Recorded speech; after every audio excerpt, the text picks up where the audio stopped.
The day is finally here, where the much anticipated Shamshera starring Ranbir Kapoor, Sanjay Dutt, and Vaani Kapoor has released. Directed by Karan Malhotra, after a very long time, Hindi cinema is producing a balls to the wall mass commercial story, for which there has been an absolute dearth, at least when it comes to Hindi cinema. Even though there was a general shift of mood among the audience from the teaser to the trailer, oscillating between absolutely being stoked to conscious enthusiasm, the marketing, trailer, and music of the film has fairly led to a positive response among the audience. Shamshera focuses on the history of the Khmeran tribe that were pushed away from their own land due to Mughal invaders and found themselves dwindling in population, only to find some form of solace in a new land. To the misfortune of the displaced tribe, they are mistreated and considered as the bottom of the barrel in the caste system, causing for them to retaliate as dacoits and loot the rich that treated them as lowlives, led by their Sardar Shamshera, played by Ranbir Kapoor. How several conflicts with the imperialist forces, led by the conniving and sadistic Shud Singh, played by Sanjay Dutt, leads to the Khmeran tribe being misled and becoming slaves to the system, ties into the timeline of the film 25 years later, as Bali, Shamshera's son, understands who his father was to the tribe. Acknowledging this, Bali undergoes a transformation, meeting Shud Singh head-on only to become the messiah for the common people of Khmera, just like his father. The story of the Chosen One and the battle against oppression and injustice for freedom forms the basic storyline of Shamshera. Here's me telling you the good and bad aspects of the film so that you guys can ultimately decide whether to watch Shamshera in theaters or not. There is no way I can outrightly call this film a good or a bad film. You have to bear with me as there are many nuances that have to be fleshed out in this review. So let's go. The music. If there is one thing I can wholeheartedly confess to, is that the music album of Shamshera, composed by Mithun, ages like fine wine. It's one of those albums, the singles of which you initially dismissed as just about okay, and further listening to those songs you really start to appreciate some of the numbers. I initially found Ji Hazur, sung by Aditya Narayanan, to be mediocre because of the unnecessary rap in the middle. I still stand by the same sentiment, but the sense of joy and cheer that is prevalent predominantly in the song really more than compensates for it, accounting for a really great introduction to the character of Bali and his youthful presence. A song that I actually fell in love with over countless repeat value is sung by Arijit Singh and Neeti Mohan. Fitur has this sense of serenity and calmness to the tune that really does account for the perfect romantic track. However, my biggest gripe to some of the numbers, including Fitur and Kale Naina, is that they act like blocks to the screenplay and not actually a progression of events. Hands down, however, the Shamshera title track is what won me over, really encapsulating the overall theme and naturally making you root for the journey of exploration and understanding Bali goes through. It acts as the introduction shot of Shamshera as well, which works so well. The best individual song, Parinda, shines, but the film's distant emotional quotient doesn't make it hard-hitting for the tragic events that are actually showcased. There is also this conniving, almost horror-like background score that is utilized with Shud Singh that works exceptionally well for the second half of the film. I have to say, Mithun has done a fine job with the music of this film. Halt in the screenplay. The film is 2 hours and 38 minutes long, and you will definitely feel the bumps and cracks along the way, especially in the first half. The film has one of the most engaging first 30 minutes as it explores my favorite character from the universe, Shamshera, and the context of history of the Khmeran tribe, but when Bali starts to get explored, that's where the movie gets a halt in the proceedings. The slow unraveling of a man who is naive and lacks understanding of the history of his own people takes its own sweet time to unfold. The proceedings further get stretched with the music, and the songs are actually the film's best friend and enemy, lending great quality but halting the proceedings as well.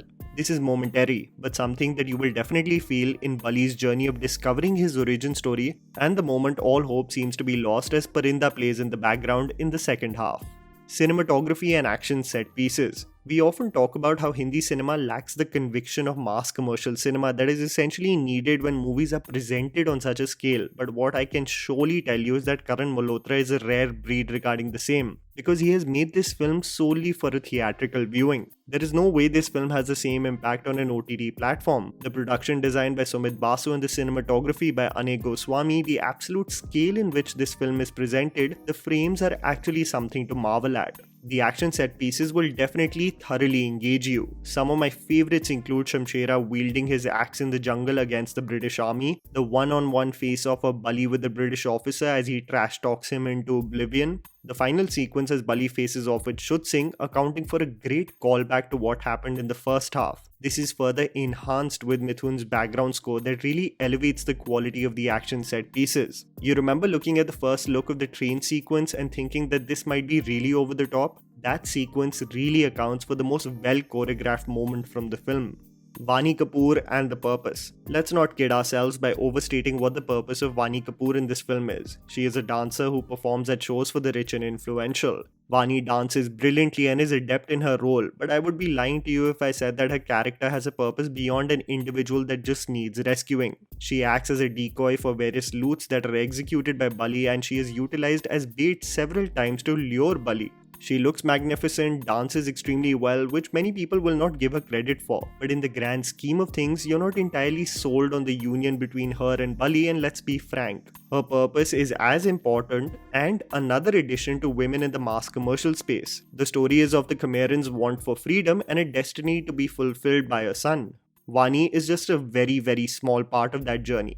Dialogues and performances. I have to really commend the dialogues written by Piyush Mishra. They really have these multiple zingers throughout its running minutes. As Shud Singh attacks Bali, who has naive aspirations to become an officer, he tells him, "Patal ka keeda asman ko chhu sakta hai kabhi?" When Ronit Roy's character recognizes the innate ability of Bali, he looks at him in the distance and tells his mother, "हमने तो रात का सहारा लिया था, ये तो सूरज पोत गया सबके चेहरे पर." Several of these moments exist that are not only profound but effective as well. Many people will criticize the portrayal of Sanjay Dutt as a vile, sadistic and evil tilak sporting Hindu villain, but will totally ignore the bandit of good guys also represent a man who sports a tilak. One will casually discount this balance as it won't suit their narrative. Sanjay Dutt absolutely has a ball in this film, laughing hysterically in other people's misery and delivering such a violent, evil and merciless performance. Many people will consider it to be over the top, but the scale and treatment of the film exactly demands the pitch at which the man has performed.